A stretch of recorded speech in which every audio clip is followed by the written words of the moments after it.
Welcome to Whisper Facts 101. Here is 101 fascinating facts about Hulk Hogan. Hulk Hogan's iconic persona was legally protected in an unusual way.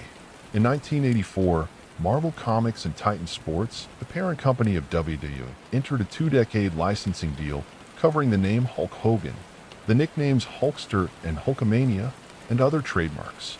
Under that agreement, Marvel received royalties amounting to roughly 0.009% of gross merchandise sales and about $100 for each televised match in which the Hulk name appeared. This deal also gave Marvel oversight on Hogan's presentation, including restrictions on calling him the Incredible Hulk, using green and purple color schemes, or omitting Hogan when referring to him. The purpose was to avoid confusion with Marvel's own Hulk character. The arrangement illustrates how corporate and creative forces shaped Hogan's metonymic presence in popular culture. Long before The Rock, John Cena, or Roman Reigns, Hulk Hogan held a unique media milestone. He is the only professional wrestler ever featured solo on the cover of Sports Illustrated. The April 1985 issue ran under the headline Pro Wrestling's Top Banana and thrust Hogan into the broader American consciousness, signaling the mainstream breakthrough of sports entertainment. Though wrestlers such as Ronda Rousey and Dwayne Johnson have appeared in the magazine, none were ever the sole spotlight, and none were presented primarily as wrestlers. Hogan's cover marks a moment when wrestling leaped out of niche status into headline-making prominence. In the rarely referenced origin story of his wrestling career, Hogan received a violent initiation at trainer Hiro Matsuda's real and metaphorical dojo. It was August 1977 when Matsuda, renowned for brutal toughness tests, deliberately broke Hogan's leg during their very first training session. The goal wasn't malice, but verification. Matsuda wanted to ensure Hogan would stick with wrestling through pain and adversity. Hogan, resilient though injured, underwent months of recovery and returned with a strengthened physical condition and mental resolve. The break forged a bond of mentor and protege and taught Hogan early that toughness was non-negotiable in his new profession.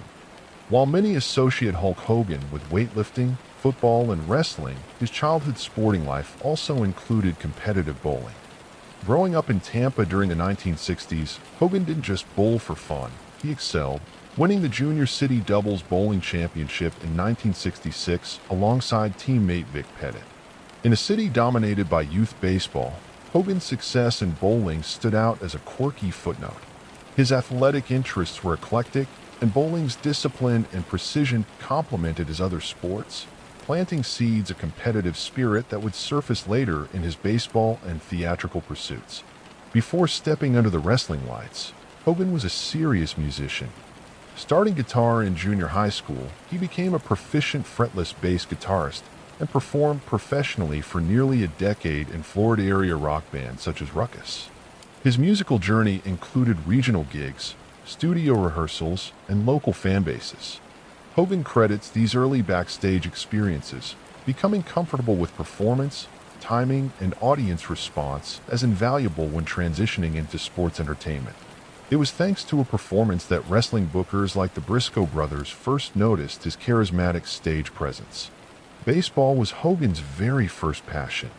He pitched in Little League and high school ball with such skill that scouts from major league teams like the Yankees and Reds showed interest. As a junior league pitcher in 1966, his team nearly reached the national finals, falling short by a single run. Hogan later reflected that an elbow injury ended his baseball aspirations, but ultimately reshaped his life.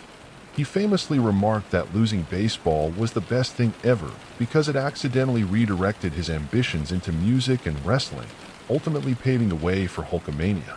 Though Hogan has been billed as 6 feet 7 inches throughout his career, the actual play of aging and heavy surgeries has altered his stature. As of the 2020s, Hogan has reportedly lost 3 inches of height, standing closer to 6 feet 4 inches, owing to multiple hip, knee, and spine surgeries linked to decades of wrestling strain. These operations, including hip replacements and spinal adjustments, underline the physical cost of maintaining an athletic body under constant pressure and long-term travel, and they serve as a reminder that even larger-than-life personas endure real-world wear. One publicity stunt turned serious when Hogan applied a headlock to comedian Richard Belzer on a television show alongside Mr. T, intending playful bluster. Instead, Belzer lost consciousness, suffered a head injury, and later sued Hogan, Mr. T, and Titan Sports for $5 million. The lawsuit was eventually settled out of court, and though the terms were undisclosed, the incident revealed that live appearances, even staged ones, carry real risks. It also became a cautionary tale about mixing stage violence with unscripted reactions. During the period when both were prominent in the wrestling world, Hulk Hogan and WWE promoter Vince McMahon reportedly became neighbors in Connecticut, living in the same affluent area for nearly a decade. Stories said they worked out together frequently, rode motorcycles, and discussed wrestling and business strategies over backyard fences. Though some details vary in retellings, the proximity fostered both personal friendship and a working partnership at crucial early moments in WWE's expansion beyond regional markets. Hogan maintains a quirky superstition about air travel. He always wears the same pair of red underwear on flights, crediting them with surviving not just routine flights but also 2 plane crashes, one a minor charter plane incident, the other reportedly a small turboprop skidding on landing. Though not cited by aviation authorities, Hogan credits the underwear as his good luck charm and continues the ritual religiously, hoping the undergarment carries symbolic protection. Hulk Hogan was almost cast as the lead in The Wrestler 2008, a role that eventually went to Mickey Rourke. Producers initially considered Hogan because of his real-life parallels with the film's aging protagonist, Randy the Ram Robinson. However, they ultimately felt Hogan's image was too iconic and distractingly larger than life for the character's more tragic, vulnerable arc. The film went on to win critical acclaim, and Hogan later expressed admiration for the movie, though some fans still speculate on how differently it might have been received had he taken the lead. Hogan is a huge fan of comic books and superheroes, and during the late 1980s he was actually in talks with Marvel to co-produce a live-action Hulk TV series where he would play Bruce Banner's transformed version. While the idea never got out of early development, mostly due to legal entanglements with a name, it's clear Hogan had ambitions to cross into superhero acting beyond wrestling and already had a brand that matched the comic book aesthetic of exaggerated strength and honor. Hogan's parents were not initially supportive of his wrestling career. His father, Pietro Peter Bolia, was a construction foreman who thought wrestling was phony and beneath the family's reputation. His mother, Ruth, was more concerned about the violence and injuries. It wasn't until Hogan achieved fame and was regularly appearing on television that his parents began to support him, even attending live matches where fans cheered their son like a gladiator. Terry Bollea adopted the name Hulk after appearing on a local TV show with Lou Ferrigno, who played the Hulk in the 1970s TV series. Despite Ferrigno being known for his immense size, the host remarked that Bollea was bigger than the Hulk, and the nickname stuck. This comparison marked the genesis of Hulk Hogan as an identity, a hybrid of comic book power and theatrical bravado that helped set him apart in the industry. Hogan's original ring name was Sterling Golden, flashy pseudonym he used in the late 70s before joining the WWF. He also briefly wrestled as Terry Boulder in the Super Destroyer before the Hulk Hogan character crystallized. These early personas were more regional and lacked the charisma and branding that later defined him, but they were critical stepping stones in learning how to work a crowd and cultivate presence. Hogan had a highly publicized falling out with Macho Man Randy Savage during the 1990s, both in and out of the ring. The storyline drama between their characters bled into real life when Savage accused Hogan of sabotaging his marriage to Miss Elizabeth. Though both men reconciled publicly years later, the feud revealed how personal tensions in wrestling often mirrored and intensified their on-screen rivalries. The iconic red and yellow outfit Hogan is famous for was a result of trial and error. He initially wore blue tights and had a cape, emulating superhero aesthetics. But Vince McMahon suggested switching to bold, saturated colors that would pop on camera. Hogan adopted the red and yellow combo, modeled after ketchup and mustard, because it felt American and powerful. It quickly became part of his instantly recognizable brand. In the 1990s, Hogan adopted the Hollywood Hogan persona after turning heel in WCW. This marked one of the most shocking character transformations in wrestling history. He grew a dark beard, wore black gear, and co-founded the New World Order NWO faction. Fans were stunned, as Hogan had long stood for truth, vitamins, and prayers. This shift revitalized his career and demonstrated his range as a performer. Hogan's first marriage to Linda Claridge lasted 26 years and ended in a messy divorce involving financial disputes, allegations of infidelity, and a bitter custody battle. The divorce revealed that Hogan's finances were less secure than fans thought, with his net worth dramatically reduced. The proceedings were highly publicized, with Hogan claiming at one point he contemplated suicide, showing the emotional toll behind the glitzy celebrity image.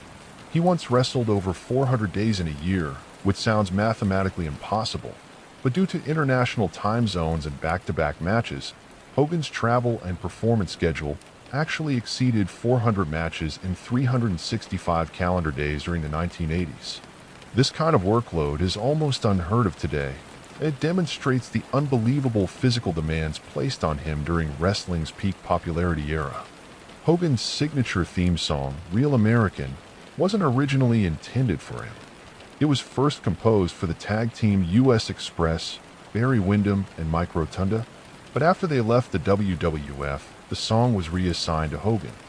Once paired with Hogan's patriotic persona, it became iconic.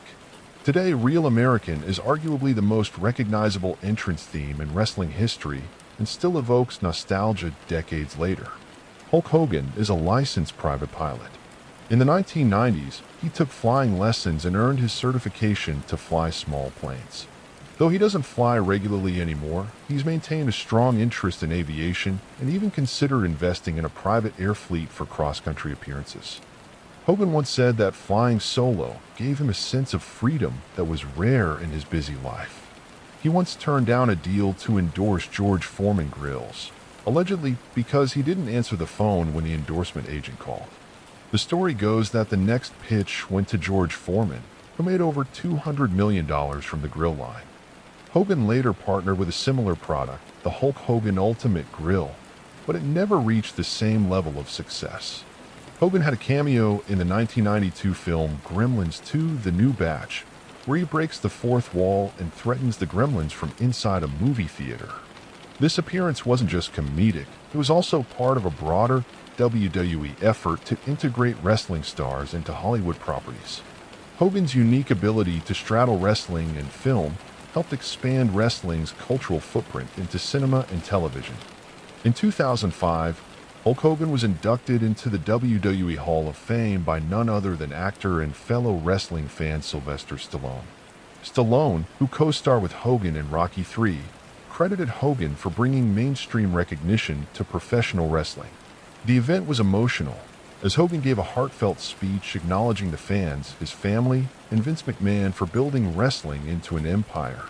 Despite his immense fame, Hogan once declared bankruptcy in 2012 after settling his lawsuit with Gawker Media. Legal fees, combined with his divorce and extravagant lifestyle, eroded much of his once substantial fortune. Hogan has since become more financially conservative, focusing on fewer high-risk investments and instead endorsing products that align with his long-standing image and values. Hogan has had more than 9 surgeries on his back alone, in addition to multiple hip replacements and knee reconstructions. He's joked that he's part machine now, with doctors inserting rods, screws, and artificial joints. These procedures stem from decades of leg drops, bumps, and ring work, revealing the often hidden cost behind wrestling's performative athleticism. He is an avid reptile enthusiast and once owned more than a dozen exotic lizards and snakes. Hogan said in an interview that reptiles helped him relax as they moved slowly and silently, a contrast to the chaos of his public life.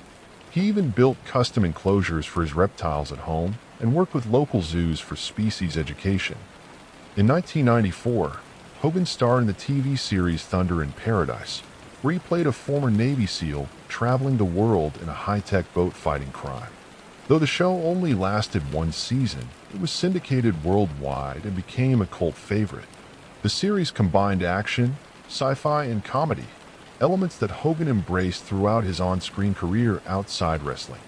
Hogan was once offered a record deal in Japan to release an album of original rock songs in Japanese. His popularity in Japan during the 1980s and early 90s rivaled even that of top Japanese stars, and he was viewed as a cultural icon. While he declined the offer, it's a testament to how globally recognized and marketable his image was at his peak. Hulk Hogan's mustache, famously known as the horseshoe, has become so iconic that it's instantly associated with him globally.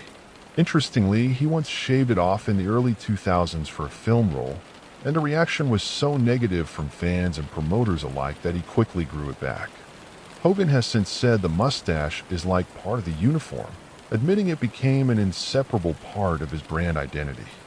In 1985, Hogan helped launch the very first WrestleMania, wrestling in the main event alongside Mr. T against Roddy Piper and Paul Orndorff. The event was a huge gamble for Vince McMahon and the WWF. His failure could have bankrupted the company. Hogan's star power, combined with celebrity appearances, made the event a massive success, setting the foundation for WrestleMania to become an annual wrestling spectacle and global brand. Hogan's first official wrestling match in Japan took place in 1979. He instantly became a huge star due to his size, charisma, and physical presence, qualities rarely seen in Japan at the time. Japanese fans nicknamed him Ichiban, meaning number one, and he headlined numerous events there, becoming one of the most beloved Western wrestlers in Japanese history. Hogan himself says Japan helped refine his in-ring storytelling style. Hogan has admitted in multiple interviews that his trademark leg drop finishing move was a terrible choice in hindsight. Though it looked impressive and simple, the repeated impact on his spine caused permanent damage over the years. Hogan has stated that if he could go back, he would have chosen something like a sleeper hold instead to spare himself the years of back pain and surgeries that followed. In 1989, Hogan launched a children's cartoon series titled Hulk Hogan's Rockin' Wrestling, which featured animated versions of popular WWF stars. The show was produced by DIC Entertainment and aired on CBS for 2 seasons. Although Hogan didn't voice his own character, it further cemented his presence in mainstream pop culture and introduced wrestling to a younger Saturday morning cartoon audience. He was involved in a now-lost project titled The Executioner, a vigilante movie he was set to produce and star in during the late 90s. The film never got past pre-production due to funding issues and creative disagreements. Hogan had high hopes it would transform his image from wrestler-actor to legitimate action star, but its cancellation kept his acting career primarily tied to family-friendly projects and wrestling roles. In 2011, Hogan launched his own beachside restaurant in Clearwater Beach, Florida, called Hogan's Beach. Designed as a mix between a wrestling-themed bar and a casual seafood joint, the venue became a local attraction and tourist favorite. It included memorabilia from Hogan's wrestling days, life-size statues, and even hosted wrestling-themed events. The restaurant eventually closed, but it remains fondly remembered by fans and locals. Despite the persona of a tough-talking hero, Hogan has a deep fear of heights. He's admitted this in multiple interviews, saying that going up tall roller coasters or climbing scaffolding during certain matches genuinely terrified him. Ironically, his career often involved climbing turnbuckles or staging stunts involving aerial lifts. Hogan always performed them, but the fear never left and still affects him today. During the peak of his fame in the 1980s, Hogan had a full-time bodyguard named Jimmy the Anvil Neidhart, who later became famous as a wrestler in his own right. Neidhart was hired initially for Hogan's safety at public appearances, as crowd control became a serious issue with thousands of screaming fans mobbing hotels, airports, and arenas. Their time together helped strengthen the culture of security in the wrestling industry. Hogan was offered a spot in Metallica as a bassist before they became famous. While the truth of this story is debated, Hogan has repeated the claims several times, saying that before either party became household names, he had sent audition tapes and jammed with several rock bands in California. Metallica has neither confirmed nor denied it, but the story remains a persistent piece of Hulk Hogan lore. Hulk Hogan has revealed that his earliest idol was Dusty Rhodes, not Ric Flair or Bruno Sammartino, as many expected. He said Rhodes taught him how to connect with audiences through emotion, not just muscle. Hogan studied his promos obsessively and even credits Rhodes with helping him shape the common man language and tone that made Hulkamania relatable to everyday Americans during the 1980s wrestling boom. One of Hogan's most bizarre matches happened in 1993 when he faced the Great Muta in Japan. The bout was so technical and fast-paced, Hogan surprised critics by matching Muta's martial arts style with mat wrestling moves, counters, and ground psychology, skills Hogan rarely showed in American matches. The performance proved that Hogan had much more technical depth than his WWF matches often displayed. Hogan was nearly cast as Conan the Barbarian in the 1982 film before Arnold Schwarzenegger landed the role. Producers were intrigued by Hogan's physique and charisma, but Arnold's acting experience and European appeal ultimately gave him the edge.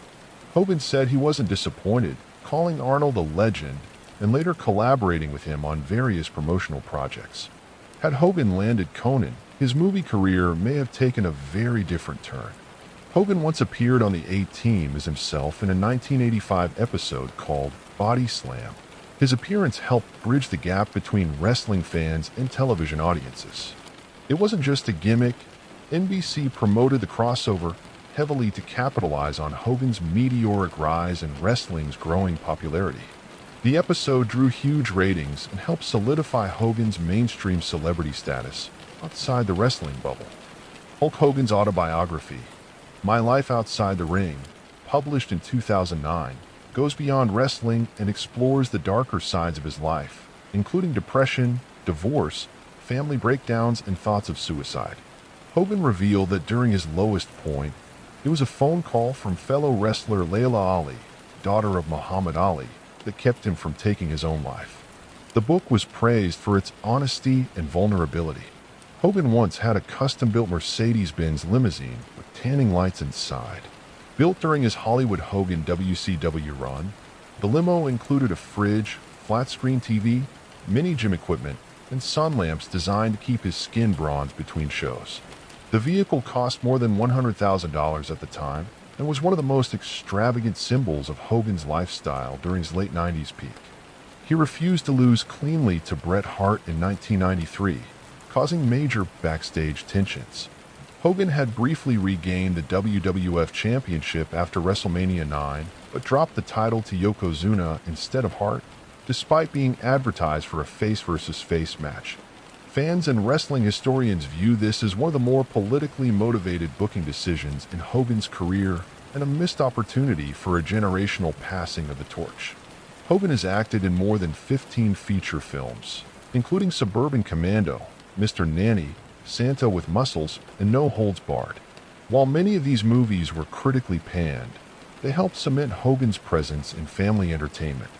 His roles typically featured exaggerated versions of his wrestling persona, allowing children to enjoy the hero version of Hogan in offering narratives.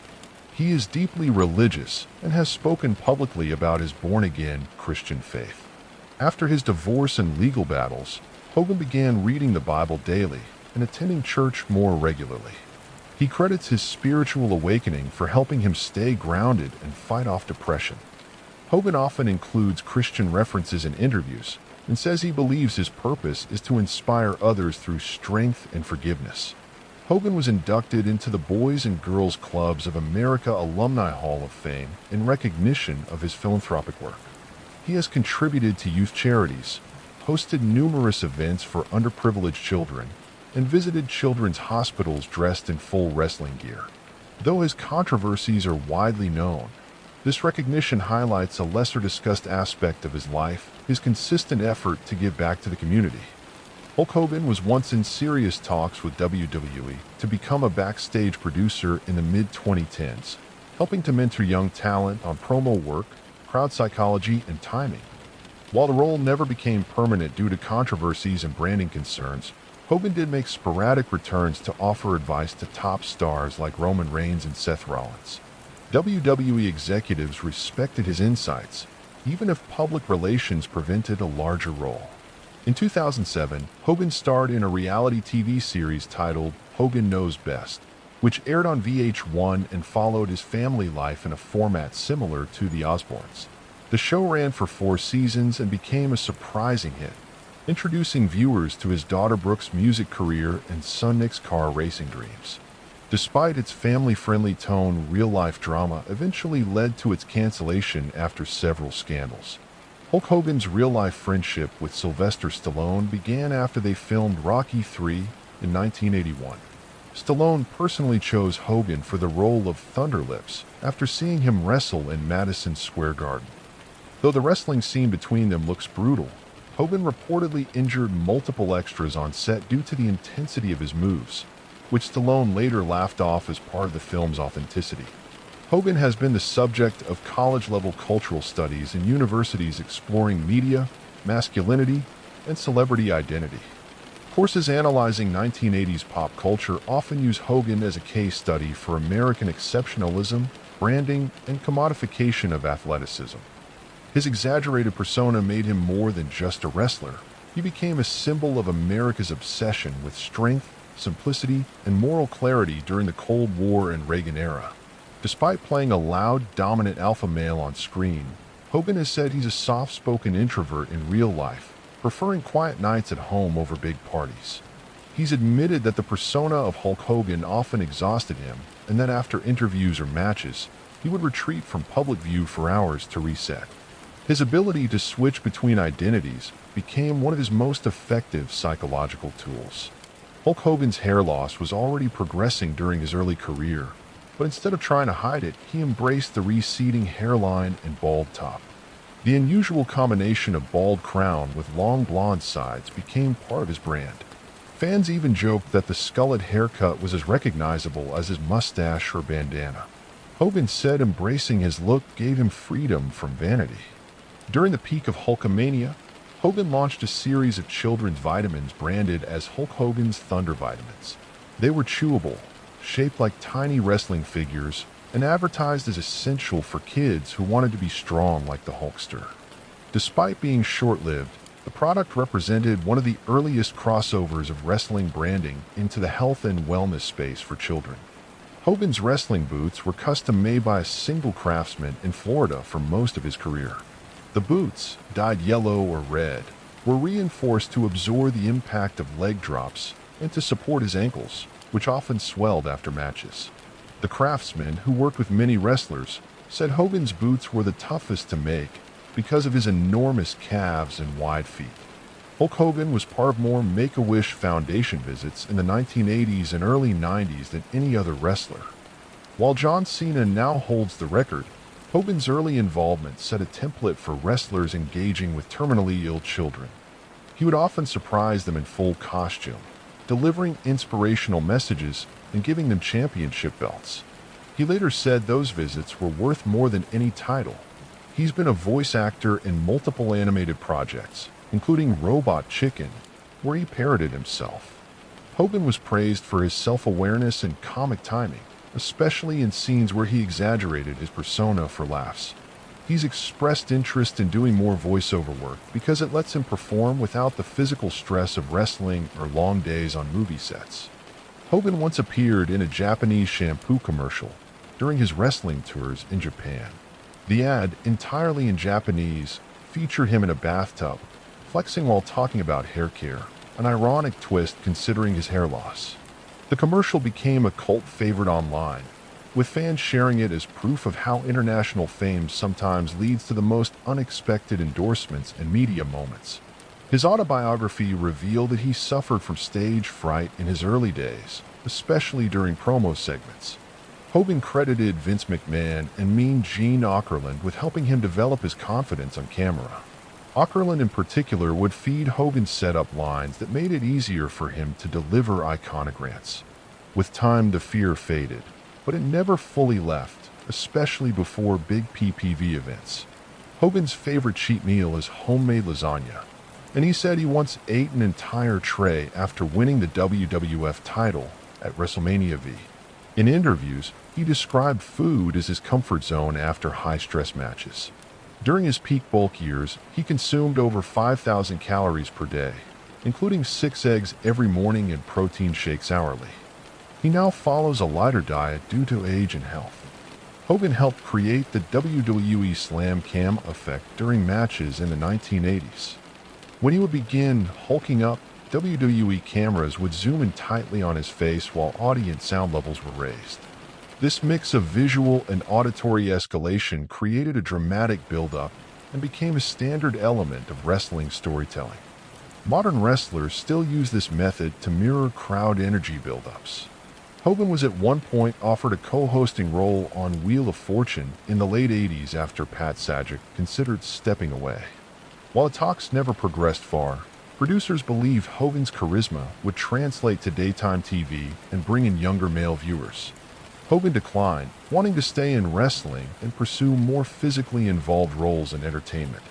His finishing move, the atomic leg drop, generated so much momentum because he added a wind-up and bounce that made it seem like a sledgehammer of force. Though many saw it as a basic move, Hogan said he chose it because it allowed him to protect opponents while keeping fans excited. Still, decades of landing on his tailbone caused irreversible spinal damage. Hogan once served as Grand Marshal of the Daytona 500, revving up the crowd and waving the checkered flag. He's a longtime fan of NASCAR and has close friendships with drivers like Dale Earnhardt Jr. He said racing reminds him of wrestling because it's all about the fans, the noise, and the speed. The event marked one of many mainstream sports crossovers in his career. Despite appearing invincible on TV, Hogan suffered multiple concussions throughout his wrestling career. In the 1980s, concussions weren't monitored like they are today, and Hogan says he often pushed through headaches because the show had to go on. He now supports awareness efforts around traumatic brain injury and has spoken out in favor of stricter regulations for young wrestlers entering the business. Hogan is a certified yoga instructor, a practice he took up after back surgeries as a form of low-impact rehab. He said yoga helped him regain mobility and mental clarity. Despite the contrast with his macho image, Hogan credits yoga with saving his physical health in his 60s and 70s, and he's even led classes for other wrestlers trying to recover from injuries. Hulk Hogan holds a Guinness World Record for being the most requested wrestling personality for public appearances during the 1980s, according to data collected from conventions, talk shows, and charity events. At one point, he was making as many as 4 appearances per day, on top of wrestling and travel. It's a testament to his unparalleled popularity during wrestling's national explosion. One of Hogan's strangest storylines happened in WCW, when he feuded with a character named the Dungeon of Doom. The segment included a bizarre cave set, magical smoke, and a villain shouting, "This is no place for Hulkamania." Hogan later laughed about the storyline in interviews, admitting it was campy as hell, but said it was part of the fun of WCW's wild creative swings in the 1990s. Hogan was inducted into the International Sports Hall of Fame in 2018, an organization that recognizes athletic contributions beyond wins and titles. Unlike the WWE Hall of Fame, this induction celebrated Hogan's cultural impact on physical fitness, youth motivation, and popularizing strength training across the globe. He credited his early idol, Billy Graham, for inspiring his commitment to bodybuilding and theatrical strength. During a European tour in the early 90s, Hogan reportedly stopped a robbery outside a hotel in Germany. The story goes that he and fellow wrestler Brutus Beefcake witnessed a thief snatch a purse and run.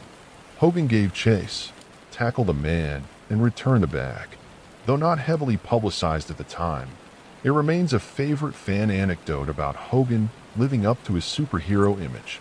Hogan claims that he once slept for nearly 36 hours straight after a particularly grueling WrestleMania weekend combined with media appearances. The toll of physical matches, non-stop travel, and live interviews caused him to collapse into bed after returning home. His wife at the time became concerned, but Hogan awoke rejuvenated and called it the deepest sleep of my life. Despite his hyper-American image, Hogan is of Italian, French, and Panamanian descent, with a birth name Terry Jean Bollea. His father, Pietro Bollea, was born in Italy and immigrated to the U.S., where he worked in construction. His diverse heritage is often overshadowed by his red, white, and blue persona, but Hogan has spoken fondly of his Italian roots and even visited family members in Europe. Hogan once injured himself tearing a t-shirt, his signature entrance move. During a live show, he ripped the shirt too hard, straining a muscle in his upper chest. The injury was minor but caused him to alter how he performed the move afterward, using a pre-cut line in the shirt. Despite being seen as symbolic and dramatic, it turned out to be physically risky. He briefly considered running for U.S. Senate in Florida during the late 90s. After Jesse Ventura became governor of Minnesota, rumors swirled that Hogan was next in line to enter politics. He was approached by party strategists but ultimately declined, saying politics was too fake, ironically contrasting it with the scripted world of wrestling. Still, the idea lingered in fan circles for years. Hogan had a strange merchandise deal in Japan that included Hulk Hogan-branded ramen noodles. Sold under the name Power Noodles, the product was high in protein and featured his face on the packaging, flexing with chopsticks in hand. Though it was a niche item, it sold well among wrestling fans in Japan and remains a prized collector's item for vintage wrestling memorabilia hunters. Hogan has said that the most emotional match of his career wasn't at WrestleMania, but rather a tribute match for Andre the Giant in Japan. Held shortly after Andre's death in 1993, the match featured Hogan teaming with Andre's former partners against a group of rising stars. Hogan wept backstage after the match, calling Andre "my brother in the ring and in life." He turned down the opportunity to be a character in a Mortal Kombat video game franchise. Midway approached him in the early 90s with a pitch to create a fighter based on the Hulkster, but Hogan didn't want to associate his image with the game's brutal violence. He later joked that it was a missed financial opportunity, but one that aligned with his family-oriented brand at the time. Hogan once shared that he kept a notebook of every promo he ever cut during his early WWF years. The spiral notebook contained scribbles of catchphrases, crowd reactions, and timing notes. He used it to study which lines got the biggest reactions and would tweak his promos based on crowd demographics, proving that despite his improvisational style, he treated promo work with analytical precision. Despite being known as a solo act, Hogan actually started his career in tag teams, often working with guys like Ed Leslie, Brutus Beefcake. These early pairings taught him the rhythm of tag matches and how to share the spotlight. Even in his solo heyday, Hogan would often form short-term alliances to give fans new dynamics, like his brief team-ups with Randy Savage or Ultimate Warrior. Hogan's first WWF match was not televised and took place in 1979 at a small house show in Pennsylvania. He wrestled under the name The Incredible Hulk Hogan and faced Harry Valdez. The match was short, but Hogan's size and charisma caught Vince McMahon Sr.'s attention. The performance convinced management that Hogan had serious star potential, even before television got involved. During a tour of Australia in the 2000s, Hogan was honored by fans with a surfboard-shaped trophy, recognizing his influence on youth culture and American sports entertainment. Though he never surfed seriously himself, the trophy was meant to symbolize his laid-back charisma and California-style aesthetic, which resonated heavily with Australian fans during WWE's global expansion. Hogan had a personal ring bell built into his home gym in the 1990s. When he finished a workout set, he would hit the bell and yell, "Next rep, brother," as a form of self-motivation. Friends and visiting wrestlers found it hilarious, but also inspiring. The bell eventually broke from overuse, and Hogan replaced it with a louder metal bell he still owns today. Despite the Eat Your Vitamins persona, Hogan has admitted to using anabolic steroids during the 1980s, as was common in wrestling and bodybuilding circles at the time. He testified in the infamous 1991 steroid trials that he used them under doctor's supervision. Hogan has since advocated for clean health practices and regrets the mixed message his earlier image may have conveyed to young fans. He co-wrote a children's book titled Hulk Hogan's Rock and Roll Wrestling Fun Book, published in the late 80s. The book contained comics, puzzles, fitness tips, and positive messages for young fans. It wasn't a bestseller, but it showed that Hogan and the WWF were serious about turning him into a multimedia children's icon, alongside the likes of G.I. Joe or He-Man. Hogan's first foray into podcasting happened in 2022, when he launched the Brotherhood podcast with fellow former wrestlers. The show featured backstage stories, reflections on wrestling culture, and interviews with fans and celebrities. While not as widely followed as newer podcasts, it gave Hogan a platform to tell his stories unfiltered and connect with a generation that missed the Hulkamania era. He was inducted into Madame Tussauds Wax Museum in 2005, where his wax figure was posed in his classic red and yellow outfit, flexing with a ripped shirt. The figure drew massive crowds at the time and was one of the most photographed in the sports section of the museum for years. Hogan later joked, "It doesn't sweat or need hip surgery, so I approve." In 2020, during the height of the pandemic, Hogan posted a now viral message on social media where he claimed COVID-19 was God removing idols from the world. While some fans took offense, others interpreted it as a call for reflection and humility. The post sparked debate and showed that Hogan's words still held influence decades after his wrestling prime. Hogan has claimed that his championship belt once got stolen during a tour of Canada and was returned weeks later via mail with an apology note from the thief. The letter said the person was a lifelong Hulkamaniac who had made a mistake. Hogan never pressed charges and even signed an autograph for the person, saying, "Everyone deserves a second chance, brother." In the mid-90s, Hogan wore a metal weightlifting belt under his tights during matches due to severe lower back pain. This discreet support allowed him to continue wrestling at a high level despite injuries. Few fans noticed, and it's a testament to how much effort Hogan made to stay in ring ready even when his body was failing him. Hogan holds a black belt in American Kenpo Karate, which he trained in during his early years. While he never used many martial arts moves in wrestling, Hogan said the discipline helped him focus and maintain self-control. He would often recommend martial arts to young fans as a way to gain confidence, control, and respect for their bodies. He once tried to open a theme park called Hulkamania World in Orlando. The concept included wrestling-themed rides, a replica ring, character meet and greets, and a wrestling museum. Investors backed out after financial projections fell short, but Hogan said it was the wildest idea I ever had that almost worked.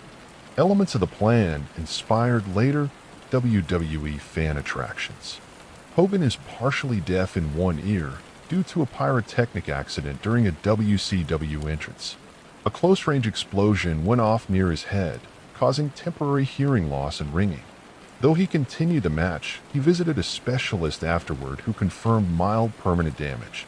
He now wears subtle protection in high-volume environments like concerts or arenas. Hogan has had his likeness appear in more than 60 video games, ranging from early 8-bit arcade games to modern WWE simulators. He's been pixelated, motion captured, and even cartoonified. While his in-game stats have fluctuated over the years, his presence in so many titles reflects his enduring draw with fans across generations. He was once booked to appear on Sesame Street, but the segment was cut due to scheduling conflicts.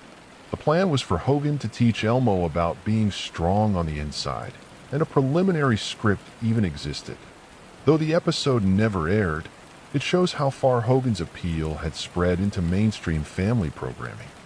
Hogan never missed a WrestleMania match due to injury during his original WWF run. Despite back pain, bone spurs, and muscle tears, he considered WrestleMania a sacred holiday, once saying, "I could be on crutches and I'd still crawl to the ring." His consistency helped establish the event's prestige and fan loyalty. Despite being primarily associated with WWE and WCW, Hogan also appeared in TNA Wrestling, Impact Wrestling, from 2009 to 2013, serving as an on-screen general manager and occasional wrestler. While the run had mixed reviews, it exposed new fans to his legacy and allowed him to mentor rising stars like AJ Styles and Samoa Joe behind the scenes. In his personal life, Hogan enjoys collecting rare guitars, including autographed pieces from Eddie Van Halen and Slash. Music remains his first love, and he often plays blues and rock riffs at home. Hogan says he has over 30 guitars in his collection and still jams weekly to stay grounded. Hogan once officiated a wedding dressed in full Hulkamania gear. The couple were die-hard fans, and Hogan agreed to lead the ceremony in character. He delivered vows filled with wrestling catchphrases like, "Do you take this brother to slam through life with?" It went viral and proved that Hogan's persona could be adapted for everything. even lifelong commitments.